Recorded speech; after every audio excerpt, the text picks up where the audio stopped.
Now, in the past few months in American politics, we have seen what is generally regarded as a minor side issue become a contentious fore issue in a very divisive one in the news and the headlines every day.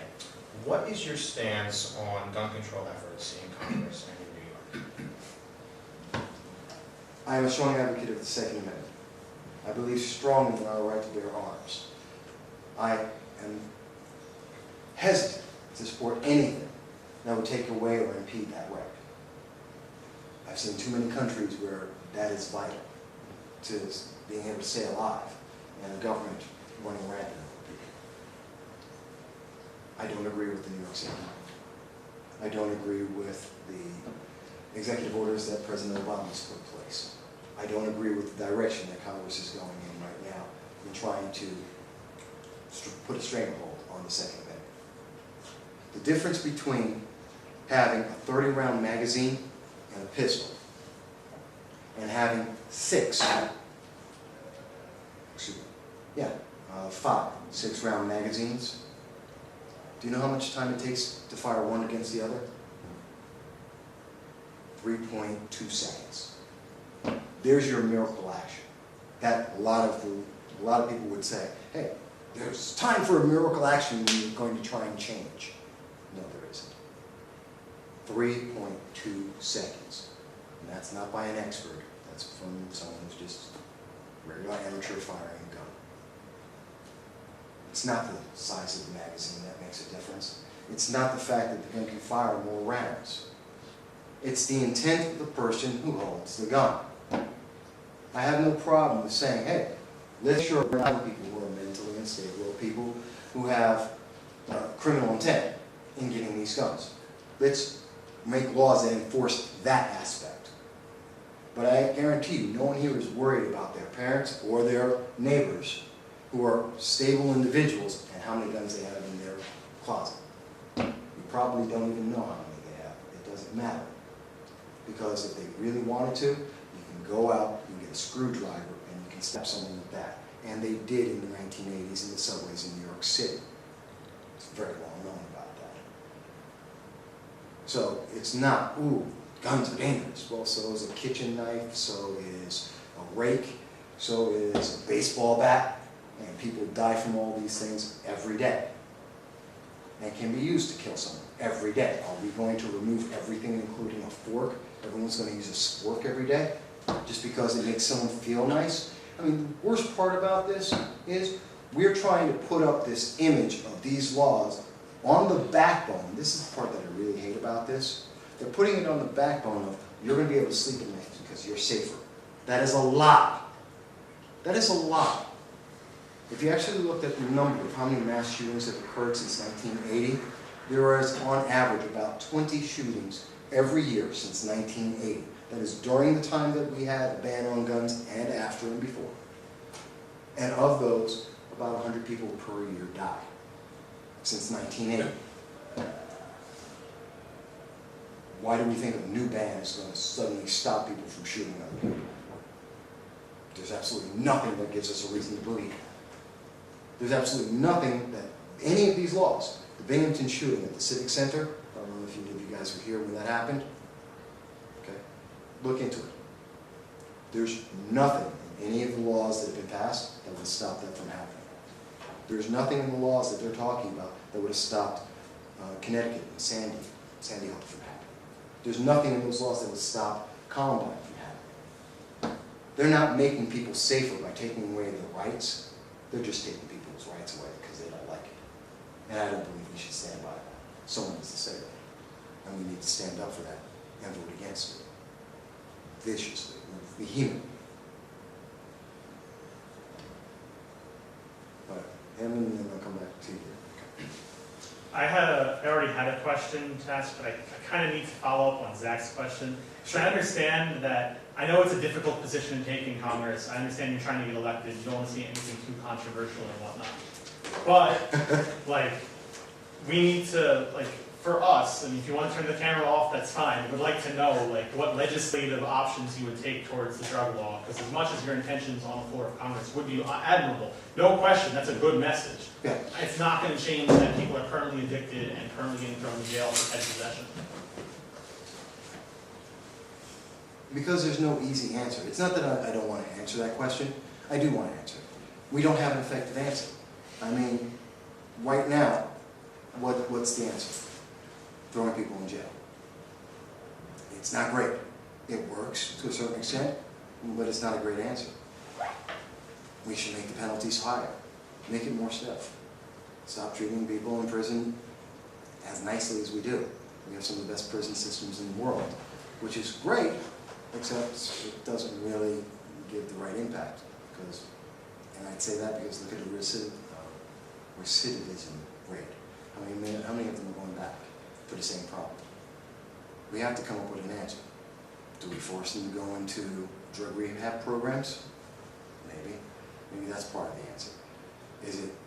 I can only see that from what I believe is the most effective way is to stop going to the end result and saying, okay, after you've already caused this problem, after we've already had this happen, let's try and punish you now. How about we go to the other end and say, okay, let's stop you before you get there. It doesn't work for everyone. I don't have that perfect answer. I want to hear someone who has a better answer, but I haven't heard it yet. Right now, all we're saying is we're going to punish you after the fact. Well, how about let's start focusing on the other end? Did that answer you a little bit better? It's fair, thank you. I do want to stay on this topic. Like, I know it's a libertarian stereotype. They care about the drug war. But I mean, we do have strong feelings about this, so I do want to be honest. In terms of drug abuse, that is a very hard problem to solve. Yeah. In terms of like drug dealing related violence, Yes. like, I mean, I think we do have an answer in that if we legalized it and it was sold by legitimate businesses, that sort of thing wouldn't happen. Like, you had the same sort of under prohibition when alcohol was illegal, and you know, people like Al Capone were like shooting each other up. In regards to like crack cocaine, that might have never even been invented if like regular cocaine wasn't illegal and like so hard to get. But that's... I mean, that's not true for sure, but in terms of like drug dealing related violence, that would like definitely go down with legalization. And as like, no one here denies that drugs are bad, but I think it's even worse when they're being sold by criminals than if they were like being sold by legitimate businesses. Okay. So you're saying, and I understand the argument. Let's make it legal, fewer people take it, it's less enticing. Yeah. And there's less of an enticement towards it, and so we're going to see fewer people using it, and we can moderate it. Yeah, plus I don't think it's moral to throw people in jail for what I think is essentially a health problem. Or like a kind of a moral failing, but not like any kind of criminal failing, if they're just using drugs.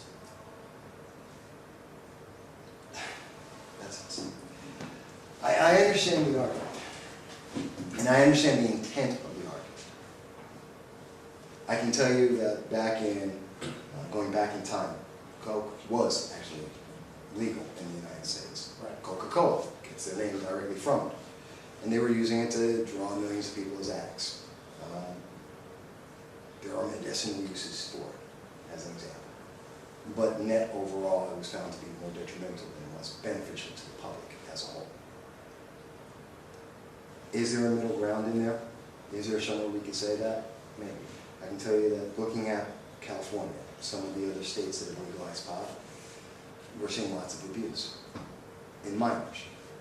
Is that because it's isolated and those are the only states and it's still not widespread? Maybe. Is that because we have a culture that, on one hand, supports that drug use, and therefore it's counterbalancing the efforts you're talking about? Maybe. There needs to be more about this. I can tell you honestly, we need to talk more about it. And I can also honestly say I have personal views that are against it completely, because I've watched devastation too much. And I would have to I would have to see a good argument. But something that I should mention to everyone here, no matter what my argument is, no matter what my stance is, if my constituents, if I were to be elected, if the consensus is, Mike, we're going to legalize drugs, then I go to Congress and I fight as well as I can for legalizing drugs. If the argument is, we're going to have gun restriction because that's what the majority of my constituents want, then I'm going to go and fight for that. I don't have to personally like it. My job is to present both sides of the argument as best as I can, as well as I understand it, drawing upon it from every source that I can get to as a member of Congress if I were to be elected, and then present those arguments so that you can make the choice. That's a very important thing that I think we need to bring back. So, yes, I'm personally against it, but if there's a coalition, if every one of the constituents are saying, no, this is what we want, then I'm going to stand for it. If that helps. Yeah, fair. Now, let me get one of the girls, because you have been quiet. I'm going to see you. I was just expanding upon what you were saying about the prison system. I wasn't really sure where you stood about recidivism versus rehabilitation, but I think that currently our prison system, by the use of solitary confinement and whatnot, and not as much rehabilitation in the prison system, actually causes more problems like mental instability and whatnot. Also with the drug users that just keep on going in prison. I think, among certain crimes, like especially with drug users, the recidivism rate isn't good, and I think that it would help more if we could, get these people, instead of just automatically throwing them to jail, get them in effective rehabilitation programs for whether, they are drug abusers or they are, schizophrenic or bipolar, they don't have, they haven't been able to go to someone who can teach them how to deal effectively with it, rather than just throwing them in jail, because it seems to more so increase the problems that they have already. Rather than help. It's kind of like you teach someone to fish. You teach them how to get better and how to effectively deal with their problems, and then they'll learn, better ways to do it and not continue to do what they've been doing. No, and I'm not disputing that. Yeah. There's two different parts in what you were saying, because you keyed into something. There's the drug use, there's violent offense, there are other crimes. They're not all the same thing. Right now, our system looks at them all as the same blanket. Sure. And that's part of the problem, is their one blanket covers everything. That's not really effective, and that's part of the problem. I do believe that violent offenders will be treated in a different way. Part of that may be the mental health aspect of it, which is a big problem. It's part of the problem with gun control. It's part of the problems, several problems, in several different parts of government. We're not addressing that right now. We're not addressing it in gun control. We're not addressing it anywhere else. We need to be more attentive to that. I don't have the exact answer on it. I am aware of the prison system and some of the things that they have out there. I'm not knowledgeable enough to defend it. I have certain beliefs about it. I believe we need a stronger system. I believe that, yes, in that stronger system you can care for people, but we should also not be afraid to punish them, those that deserve it. We should not be afraid to be harsh where harshness is needed. Of course, helping some. I just don't have the final answer on it. I can't say this is a program that I know that is the model that we should follow. I can't say that yet. But it's something that, you know what, keep me honest. Keep on me about this. I'll get it. I'll try and find an answer and get you an answer that I think is the right one. That's why I'm here. Tell me. If you think that's something that we need to focus on, maybe there's something we can do about it, let me know. I'll make sure I'll bring it up.